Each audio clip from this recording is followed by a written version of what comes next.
Hey guys, Nick here and welcome back to another video. Now, if you've been following the channel for a little bit, you know that the camera that I shoot on for pretty much everything, whether that's photo or video, is the Nikon Z6. And I've been using this camera now for the better part of this entire year. I picked it up at the end of January. It's now nearly the end of December. So almost a full year using this camera. And I wanted to do a video dedicated to sort of my thoughts now that I've used it for both professional and personal use, and whether or not I would still recommend it.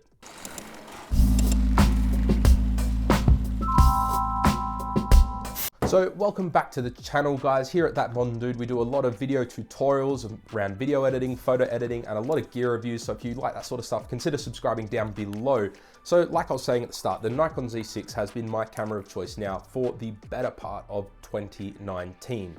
I came from the Sony a7 III, fiddled around a little bit with the Fuji X-T3, and then finally landed on this to do all of my professional and personal work. So if you don't want to stick around for the whole video, I'll quickly tell you that I would 100% recommend this because in my opinion, it is the best all-round camera, mirrorless, DSLR, whatever you want, for content creation. So we're talking video and photo work. People that do both, I think this is the best thing out on the market right now.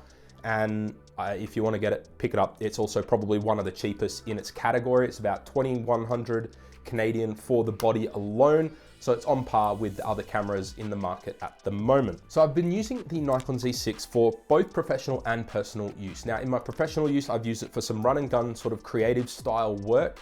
And I've also done it for some more professional shoots, you know, with proper lighting setups and all that sort of stuff. So across a wide range of scenarios, as well as obviously the YouTube videos and photography work, if you want to check out my Instagram. And using the Nikon Z6, it's pretty much all positive. The few negatives I have, I'll go through right now. The biggest one is autofocus. Now, don't get me wrong, in video mode, autofocus works really, really well. It has eye autofocus and it tracks the subject. I have no issues. I use it all the time and I've never had a single problem with something being out of focus. It's the photo mode where things get a little bit iffy. So I shoot a lot of landscapes, which generally I'll shoot on manual focus anyway, so I can get the entire landscape in focus. But for the odd time here and there where I am actually shooting a subject, whether that's a portrait or an object or something like that, the autofocus just plain old sucks. It just very rarely will it lock onto the subject. It just tends to focus on random objects in the frame. Sometimes I'll have a very clear object in the scene that I want to focus on. It's in the center and it just will not focus on it. It'll either front focus or back focus. And it's just really, really frustrating to the point where I would say it's pretty much unusable. And now I just use single point autofocus with the joystick. That works perfectly. I actually really enjoy using single point autofocus because I know I'm gonna nail it every single time. And because the fastest lens I have is an f2.8, I'm not really worried about too much being out of focus on a person because it's not super shallow anyway. But for event photography and things where you probably don't have the time to be fiddling around with your focus point, it's probably not gonna be a great camera. I think maybe the Sony a7 III or the Canon EOS R may be a better choice for those people just because it's going to be able to lock onto the subject much, much faster. That's not to say it's terrible, but if that is what you mainly do, maybe look elsewhere. That is the main negative. It is the autofocus. The rest of this camera I absolutely love. There is a couple of things here and there, like I wish it had a full flip out screen so I could see myself when filming. That being said, the screen that is here is very, very sharp and the touchscreen is awesome. The lens lineup is still pretty mediocre. Nikon hasn't released a whole bunch of lenses. You've got a couple of f1.8 primes that you can get. So 24, 50, 35, and 85 they're currently out. You also have a couple of f4 zooms, so the 24 to 70 and the 14 to 30. And this is currently their main professional lens that they've released, which is the 24 to 70 f2.8. This is the lens that I've been using pretty much for the past 6 months, and I absolutely love it. I think it's really well built. Everything feels really solid and it's very well balanced. So, you know, I like using this lens, but in terms of what else is out there, like the Canon EOS R, so the RF mount now has heaps of lenses. Like it's got the holy trinity.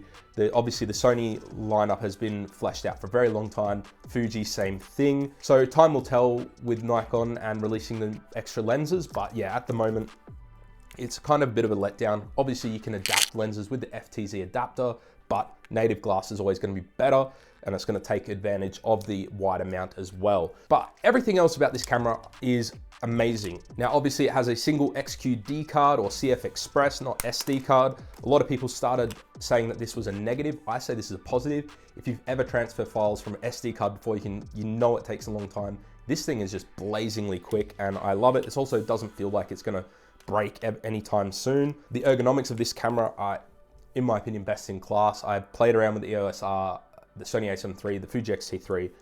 This one feels the best in the hand. That's just my opinion. Pick one up for yourself to test. Battery life is fantastic. I have 3 batteries, but I can generally rely on 1 battery to get me through an entire event. Full day of shooting. I did a wedding back in October, whole day, 1 battery. It was great. It also charges via USB-C, which is awesome if you have external battery banks. Another great feature for this camera, especially for the hybrid shooters out there, people that shoot photo and video, is the fact that you just have a simple flick switch on the back to switch between photo and video. That means you can have your user settings dialed in at the top for photo and video and quickly flick between the two. And I'll do a separate video on how I've set my Z6 up for hybrid shooting because I think I've set it up really, really well, especially for, you know, different scenarios and all that sort of stuff. But yeah, it's really good to be able to just flick between the two. Really awesome. All the buttons, like everything just feels really, really well built. The weather sealing. All right, so one of my concerns with the Sony a7 III was the weather sealing. It wasn't one of the features that Sony sort of advertised. Yes, it was weather sealed, just not really great, especially with the flaps on the doors. I was always really concerned. I went on a road trip back in October and I went to Vancouver and I was shooting photos. It was just bucketing down the entire time. And I was just like, screw it. I took it out, shot the entire time. The camera got saturated, not a single issue. And I have full faith in this camera in bad conditions. In Canada, it snows a lot. It can get really wet and I have not a single problem with this camera. And so, yeah, so a year later, I would still 100% recommend this over the others, unless event photography is like the main sort of thing that you do, because you're probably gonna want something with probably a faster autofocus. But for everything else, this camera just knocks it out of the park. And it's a shame that not too many creators are talking about it. I guess it's because it's Nikon and they're not really known for video, and everyone these days shoots with the Sony Alpha or the EOS R.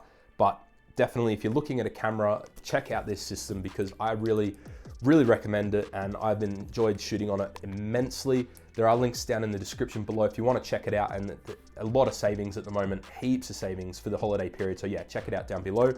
And yeah, until the next video, guys.